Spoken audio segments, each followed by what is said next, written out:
그 능력에 대해서 이런 제목으로 말씀을 나누겠습니다. 한때 IQ, 지능지수라고 하죠. IQ가 좋아야 된다, IQ가 높아야 된다, 사람들이 많이 얘기했다가 그 다음에 EQ, 감성지수가 높아야 된다, 그렇게 강조를 했었는데, 이제 또 새로운 화두가 되고 있는 것이 NQ라고 하죠. NQ가 뭘까요? 공존지수. 예, 공존지수가 NQ입니다. IQ, EQ, NQ. 공존지수가 참 중요하다, 그렇게 이야기합니다. 김무곤 교수, 이 김무곤 교수가 쓴 책 중에 NQ로 살아라라는 책이 있습니다. 여기에서 이 김무곤 교수가 NQ에 대해서 강조를 합니다. 김 교수는 사람들이 머리가 좋아서 성공하고 머리가 좋다고 행복하게 살 수 없다, 이렇게 이 책에서 말합니다. 다 같이 함께 잘 살 수 있게 하는 공존지수가 높아야 잘 살 수 있다, 행복하게 살 수 있다, 그렇게 강조합니다. 그러니까 앞으로 미래에서는요, 공존지수가 높은 사람, 공존지수가 높은 단체, 공존지수가 높은 국가가 행복한 미래를 맞이할 것이다, 이렇게 이 책에서 진단하고 있습니다. 그런데 여전히 사람들은 자녀들이 잘 살려면 머리가 잘 돌아가야 되고 똑똑해야 된다, 그래야 성공하고 그래야 행복할 수 있다라고 생각하지만, 이 책의 저자는 자신의 이제 풍부한 경험과 학식을 바탕으로 지능지수가 좋다고 잘 사는 것도 아니고 지능지수가 높다고 행복한 것이 아니다, 이렇게 확신 있게 말합니다. 인생을 더 행복하게 잘 살 수 있는 비결은 바로 공존지수가 높아야 된다, 이렇게 이야기하고 있습니다. 지능지수 높은 사람이 오히려 문제가 되는 것은요, 그 좋은 머리로 상대방을 비난할 경우가 많다라는 것입니다. 자신의 머리대로 삶이 풀리지 않을 때에 크게 낙심한다라는 것입니다. 내가 이렇게 똑똑한 사람인데 인생이 내 머리대로, 내 잘난 그 머리처럼 돌아가지 않기 때문에 상대적으로 자기 인생을 한탄하고 살아가는 가능성이 더 높다라는 것이죠. 반면에 이 저자가요, 공존지수가 높은 사람이 성공할 가능성은 매우 높다, 그리고 미래 생존 가능성도 높다, 이렇게 얘기합니다. 우리 성도님들 어떻게 생각하십니까? 예전에 제가 섬기던 교회의 장로님께서 대기업의 간부셨는데 우리 교역자들하고 식사를 하시면서 이런저런 얘기하시다가 그런 얘기 하시더라고요. 요즘에 신입사원 뽑을 때의 기준이 단지 똑똑하고 머리 좋은 사람이 1순위가 아닙니다, 그렇게 얘기하시더라고요. 그래서 요즘엔 뭐가 가장 중요합니까 하니까 그 사원의 개인적인 역량보다 더 중요한 것은 팀워크를 이룰 수 있는가, 그 사람이 함께 팀워크를 이루어서 그 조직에서 같이 일할 수 있는 사람인가, 이것이 굉장히 중요하고, 또 그 사람이 그 조직 내에서 성공하기 위해서도 이 팀워크를 잘 갖춘 사람, 그 사람이 이제 간부로 올라갈 가능성이 굉장히 많습니다, 라는 이야기를 하신 기억이 있습니다. 그래서요, 이 김무곤 교수가 인류 역사에서 예수님을 비롯한 위대한 지도자들의 특징이 다 공존지수가 높았다라는 거예요. 그 책에서 이런 말이 있습니다. 국가도 개인도 기업도 협력하지 않으면 생존할 수 없다. 그렇죠. 단순히 가정도 그렇고 어떤 단체도 그렇고 우리나라를 봤을 때도 우리나라의 미래가 참 미래가 있으려면 이 국가가 하나가 되어야 되는데 계속해서 공존이 어려워지고 있는 시대를 우리가 살아가고 있습니다. 성공하고 행복한 삶을 원하는가? 그렇다면 자기보다 남을 먼저 배려할 수 있는 배려심이 있어야 된다고 말합니다. 아량이 있어야 된다고 합니다. 상대방에 대해서 인내심을 길러야 공존할 수 있다, 그렇게 얘기합니다. 혼자서 다 하려고 하지 않고 더불어 함께 하려고 해야 된다는 것이죠. 혼자만 잘 되려고 하는 것이 아니라 그야말로 상부상조해야 공존할 수 있다라고 합니다. 어느 어선의 그 선장이 인터뷰하는 것을 제가 본 기억이 있는데요. 그 선장님이 참 좋은 선장이었다라는 것이 느껴지는데, 자신이 그 거친 바다와 싸우면서 물고기를 한 마리라도 더 잡아야 되는 이유에 대해서 이렇게 얘기하시더라고요. 고기 많이 잡아야 고생한 선원들도 돈을 많이 가져갈 수 있습니다. 저는 고기 많이 잡아서 선원들이 고생한 만큼 많이 가져갔으면 좋겠습니다. 그래서 한 마리라도 더 많이 잡아야 됩니다. 이 선장의 마인드가 좋지 않습니까? 함께 같이 잘 살기를 원한다는 것이죠. 오늘 본문에 자주 등장하는 단어가 뭔가 할 때 함께라고 하는 단어가 오늘 본문에 7절과 10절과 11절에 나옵니다. 사도 바울은요, 이 많은 동력자들과 함께 일했다라는 것이죠. 바울은 위대한 사도였지만 독불 장군이 아니었다라는 것입니다. 그는 혼자 일하는 사람도 아니었고 혼자만 일해도 된다고 생각하지도 않았다라는 것입니다. 위대한 사도 바울 뒤에는 위대한 동력자들, 무명의 어쩌면 그러한 귀한 믿음의 동력자들이 있었다. 그들의 섬김과 도움을 통하여서 사도 바울이 위대한 선교 사역을 감당할 수 있었다라는 것을 우리가 보게 됩니다. 그렇습니다. 하나님께서 한 사람에게 모든 것을 주시지 않습니다. 사람은 반드시 다른 사람과 공존해야 됩니다. 그렇게 살도록 하나님이 창조하셨다는 거예요. 인간은 서로를 의지하면서 살도록 그렇게 하나님이 창조하신 거죠. 교회는요, 탁월한 사람 한두 명이 주도해 가는 것이 아닙니다. 모든 사람이 연합하여 하나님의 뜻을 이루어가는 것이 교회입니다. 따라서 성도들은 공존지수를 높여야 되는 거죠. 함께 일할 줄 알아야 되고 함께 일해야 된다라고 하는 의식을 가져야 됩니다. 그것이 참된 신앙입니다. 신앙은 절대로 개인주의적인 것이 아닙니다. 그러면 하나님께서 교회를 모으지 않으시죠? 그냥 혼자 하나님 믿고 살면 되죠.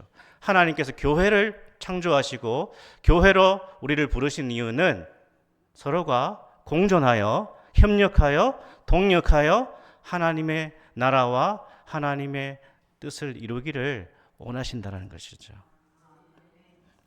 무엇보다 바울은요, 수많은 동력자들을 세웠습니다. 수많은 성도와 더불어 협력하면서 살았습니다. 그러니까 바울은 이 교수에 의하면, 교수의 말을 빌리면 사도 바울은 공존지수가 굉장히 높은 사람이었다라는 거예요. 왜냐? 예수님이 그러셨으니까요. 예수님은 혼자서도 모든 것을 다 할 수 있는 하나님의 아들이시자 하나님이셨는데 12제자를 부르시고 수많은 제자를 통하여서 하나님 나라를 전파하시잖아요. 예수님이 공존지수가 높으셨기 때문에 예수님의 제자 사도 바울도 공존지수가 높았다라는 거죠. 오늘 사도는 골로새 편지를 마감하면서 마무리하면서 마지막에 동력자들을 소개하고 있다는 거예요. 오늘 우리는 이 부분을 통하여서 정말 복음의 원리가 무엇인가를 살펴보고 다음 주도 한번 나머지 부분을 한번 살펴보려고 합니다. 우리가 먼저 오늘 소개하고 있는 사람 중에 신실한 사람 두기고와 오네시모를 한번 보겠습니다. 자, 우리 7절, 8절을 같이 다시 한번 읽어볼까요? 두기고와 내 사정을 다 너희에게 알려주리니 그는 사랑받는 형제요.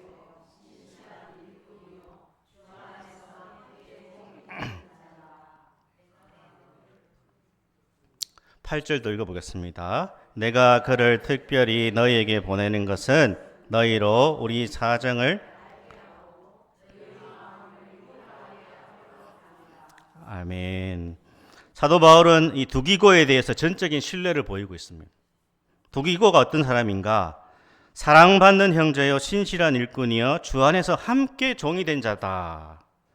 이 두기고는 신앙적으로 인격적으로 훌륭했던 것 같습니다. 그러니까 바울이 전적으로 신뢰할 수 있는 사람. 그렇죠. 정말 많은 사람이 있지만 전적으로 신뢰가 가는 사람이 있었다는 것입니다. 두기고는 좋은 일꾼, 신실한 일꾼이었다는 것이죠. 교회 안에 어떤 사람이 필요한가? 정말 신실한 사람. 말만 앞세우는 사람이 아니라 자기에게 주어진 일에 불평 없이 정말 최선을 다하는 그 사람이 필요하겠죠. 특별히 신실한 일꾼이요 주 안에서 함께 종이 된 자다 이렇게 말씀하고 있습니다. 우리는 주님 안에서 모두 종이 되어야 되는 거죠. 우리는 교회 안에서 기꺼이 종이 되고자 해야 됩니다.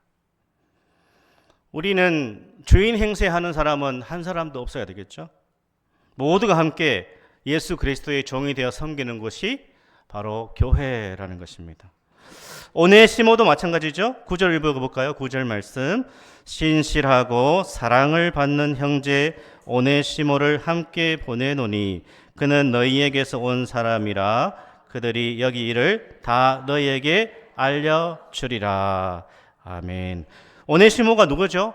우리가 나중에 기회 되면 빌레몬서를 제가 이제 같이 살펴보려고 하는데 이 빌레몬서에 보면 도망친 노예였다가 예수님의 종이 된 사람이 이 오네시모예요.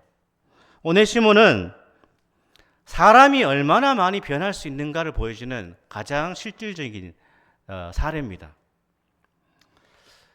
오네시모, 도망친 노예, 도둑질한 노예, 주인을 배신한 사람이었던데 인간 말종입니다. 그 당시에서 보면 오늘도 그렇겠죠. 그러니까 이 사람이 얼마나 복음 안에서 변화될 수 있는가라는 것을 보여주는 사람이 오네시모예요. 복음은 이런 것입니다. 복음은 정말 그 사람 안에 들어오면 사람을 변화시키는 능력이 있다라는 거예요. 믿으십니까? 아멘. 복음은요, 사람을 변화시키는 능력이 있는 거예요. 그 실제적인 예가 바로 오네시모라고 하는 인물이었다는 거예요.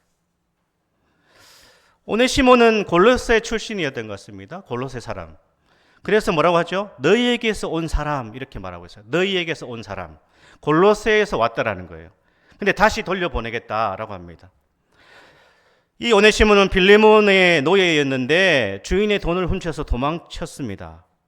당시 이러한 행동은 가장 악한 행동이고 이런 종은, 이런 노예는 가장 무섭게 처벌해도 전혀 문제가 되지 않습니다. 오네시모는요, 부끄러운 과거가 있었다라는 거예요. 부끄러운 과거. 그런데 이 오네시모가 감옥에서 사도 바울을 만났습니다. 그래서 복음을 듣고 새 사람이 된 것입니다. 이제는 모든 잘못을 뉘우치고 과거에 새 사람이 되어서 옛 주인인 빌레몬에게로 돌아가기로 한 것이죠. 이제 오네시모는 도망친 노예가 아니라 신실하고 사랑받는 형제다. 이렇게 바울이 얘기하고 있습니다. 교회는 어떤 것인가? 교회는 정말 완벽한 사람들의 모임이 아닙니다. 많은 허물과 연약함과 어쩌면 나약함을 가진 사람들의 모임이 교회인 것이죠. 하지만 교회는 서로의 부족함에 대해서 용서를 구할 수 있어야 되고 또 용서할 수 있는 곳이 바로 교회다라는 것입니다. 그래서 서로를요, 형제로 받아줄 수 있어야 되는 거예요. 서로를 계속 자매로 받아줄 수 있는 곳이 교회라는 거예요. 그것이 바로 세상과 다른 것입니다. 세상은 받아주지 않습니다. 세상은 한번 배신한 사람 받아주지 않습니다. 세상은 원수 같은 인간은 절대로 용서하지 않습니다. 그러나 그리스도의 복음 안에 있는 교회와 신자들은 계속해서 서로의 부족함에 대하여서 용서를 구해야 되고 또 용서할 마음을 먹는 곳, 그것이 바로 교회라는 것이죠. 교회는 틀어버릴 것을 틀어버리고요, 잊을 것은 주 안에서 잊어버려야 되는 것이죠. 과거의 경험, 과거의 실수, 과거의 상처에 묶여 있으면 안 됩니다. 그런 것을 틀어버려야 되겠죠. 따라서 교회는요, 과거의 캐캐 묵은 이야기를 끄집어내는 곳이 아닙니다. 매일 새 출발하는 곳이에요. 매일 새 출발, 매주 새롭게 출발하는 곳이 바로 교회이고 성도라는 것입니다. 아멘. 교회, 새로운 마음과 새로운 용기를 가지도록 그렇게 살아갈 수 있도록 서로를 용서하고 서로를 격려하는 것이 바로 교회예요. 복음을 듣고 예배를 드리고 하나님께서 우리에게 주시는 새 마음을 가지고 서로를 이해하고 용서하고 용납하고 격려하는 것이 바로 그리스도의 형제 자매들이고 복음의 능력 안에 있는 교회다라는 것입니다. 그래서 서로를 신뢰하고 신뢰할 수 있는 곳, 받아줄 수 있는 곳, 바로 교회 공동체라는 것이죠. 바울은요 이제 아리스다고를 소개하죠. 우리 10절을 잠시 보면요 이렇게 되어 있습니다. 나와 함께 갇힌 아리스다고와. 아리스다고는 바울과 함께 로마 감옥에 갇혀 있었습니다. 그래서 뭐라고 하죠? 나와 함께 갇힌 로마 감옥에 갇혀 있습니다. 이 아리스다고는요 바울이 로마로 이송될 때부터 같이 했어요. 로마로 이송되는 그 과정에서 우리가 사도행전을 보면 바울이 수많은 그 어려움을 겪지 않습니까? 배를 타고 로마로 이송될 때에 풍랑 죽을 뻔하죠. 그 모든 과정에서 온갖 죽을 고생을 할 때에 바울과 함께 했던 사람이 아리스다고라고 하는 이 사람이었다는 것입니다. 그런데 이제는 바울이 갇힌 그 로마 감옥에 같이 있어요 또. 그러니까 이 사람은요 바울의 고난에 함께 했던 사람이라는 거예요. 잘 나갈 때 함께 하는 것은 어렵지 않습니다. 그러나 누군가 어려움에 처하고 실패하고 위기를 만나고 고난을 겪을 때에 같이 있어주는 사람은 드뭅니다. 그렇죠. 우리 성도님들도 인생을 살아오셨겠지만 내가 잘 나갈 때는 얼마나 많은 사람들이 내 주변에 모입니까? 그러나 내가 조금 인간적으로 어려워질 때 얼마나 많은 사람이 떠나갑니까? 그러나 그 중에서도 계속 내 곁에서 함께 할 수 있는 사람, 진정한 친구 아닐까요? 제가 시골에 오니까 많은 동력자들이 멀어지는 것 같아요. TV 동물농장이라는 프로그램이 있습니다. 여기에 오리인지 거위인지 모르겠는데요. 두 마리가 주인공으로 나왔어요. 이 두 마리의 저게 오리입니까 거위입니까? 거위 같죠? 네. 이 중 한 마리가요 보는 것처럼 목뼈가 굽었어요. 그래가지고 제대로 걷지를 못합니다. 가다가 쓰러지고 가다가 쓰러집니다. 그런데 그 옆에 또 다른 오리가 지키고 있어요. 누군가 이 아픈 오리, 목뼈가 굽은 이 오리 가까이 오면 막 닭들이 오거나 이러면 그 옆에 건강한 오리가 계속 꽥꽥거립니다. 해코지 못하도록. 이런 사연에 대해서 저 거위의 주인이 이렇게 인터뷰를 하는 걸 봤습니다. 사람들이 저 오리 죽는다고 했어요. 자주 넘어지니까 몸에 상처 많고 넘어지면 제대로 못 일어나니까 발버둥 치느라 털도 많이 빠지고 몰골도 초라하고 너무나 불쌍합니다. 오래 살지 못할 것 같았는데 그런데 저 옆에 있는 저 친구 거위 때문에 사는 것 같아요. 저 영상이 유튜브에도 있어요. 찾아보시면. 정말 동물이 너무너무 참 놀랍다. 동물들의 세계도. 우리는 자신의 이익을 위해서라면 쉽게 사람을 배신하는 시대를 삽니다. 관계를 쉽게 정리하는 시대를 살아갑니다. 세상은 그야말로 약육강식이죠. 강자 독식입니다.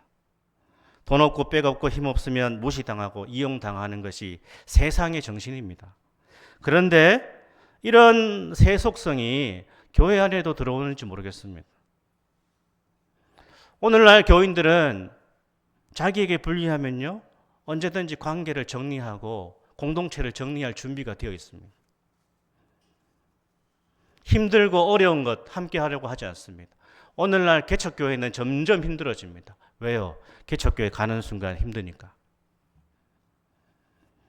하지만 교회는 형제 자매가 고난 가운데 있을 때, 비난을 받거나 욕을 먹을 때도 그 형제 자매를 믿어주고 보호해주고 품어줄 수 있는 관계가 되어야 된다. 아리스다고는 끝까지 고난 가운데 있는 바울과 함께 했다라는 것이죠.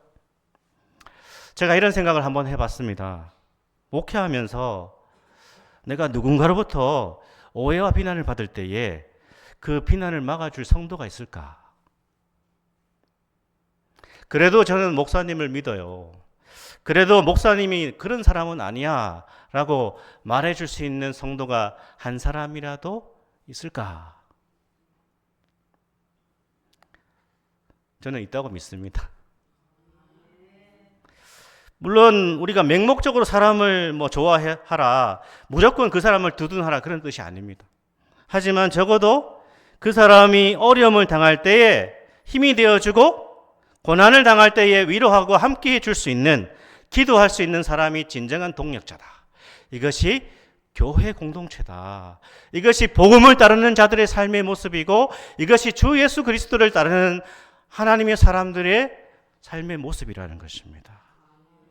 우리는 아리스다고가 바울에게 했던 진실하고 변함없는 사랑, 너무너무 위대하지 않습니까? 어쩌면 사도 바울은 스포트라이트를 받는 사람이었지만 아리스다고는 몇 줄 나오지도 않아요, 성경에. 그런데 하나님 보실 때는 바울도 위대했지만 그 바울이 낙심하고 절망하고 복음 때문에 고난받고 매맞고 죽을 위기에 있을 때에 바울이 혼자 헤쳐나간 것이 아니라 그 옆에 아리스다고와 같은 사람이 있었다. 사랑하는 여러분, 우리도 그러한 관계로 나갈 수 있기를 축복합니다. 아멘. 그러면요, 우리는 어떠한 시련과 어려움을 만나도 우리는 흔들리지 않습니다. 우리는 실패하지 않습니다.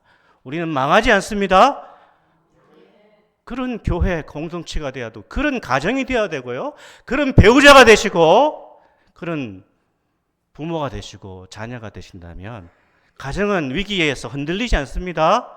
가정은 든든합니다. 아무리 험한 세상의 세파가 몰아쳐도 이렇게 고난에 함께할 수 있는 배우자가 있다, 부모가 있다, 자녀가 있다, 형제 자매가 있다, 목회자가 있다, 지체들이 있다, 결코 실패하지 않습니다.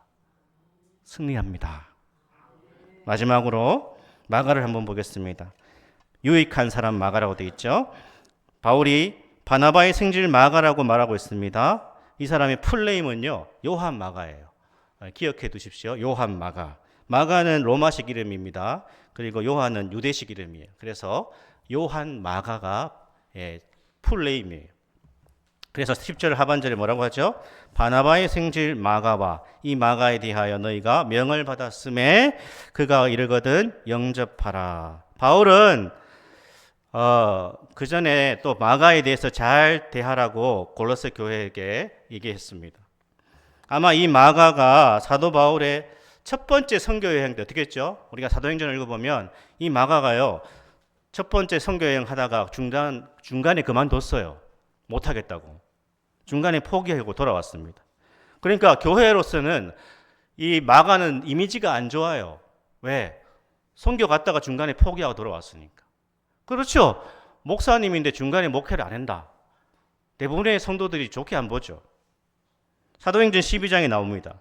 또 사도행전 15장에 보면 2차 선교 여행 때에 이 마가 때문에 누가 다툽니까? 바울과 바나바가 다퉈요. 바울은 어떻게 합니까? 이 중요한 일을 망친 마가를 2차 선교 여행에 데려갈 수 없다라고 하고, 바나바의 생질이 뭐죠? 조카란 뜻이잖아요. 그래서 바나바는 데려가자, 한번 봐주고 데려가자 했다가 이 바울과 바나바가 마가 때문에 크게 싸우는 장면이 사도행전 15장에 나오지 않습니까? 이 두 사람의 심각한 갈등을 일으킨 사람이 마가라는 사람이에요. 바울에게 있어서 마가는 사실 받아주기 힘든 사람입니다. 분란을 일으켰으니까. 이 마가는 바울에게 있어서 용서하기 힘든 사람입니다. 그런데 오늘 바울이요, 어떻게 해요? 영접하라. 마가를 너희가 영접하라. 빌레몬서 24절을 보면 이렇게 되어 있어요. 빌레몬서 24절 한번 넘겨보세요. 한번 읽어볼까요? 또한 나의 동력자 마가 아리스다고 데마 누가가 문안하느니라. 디모데후서 4장 11절에 이렇게 말합니다. 같이 읽어보겠습니다. 누가만 나와 함께 있느니라. 네가 올 때에 마가를 데리고 오라. 그가 나의 일에 유익하니라.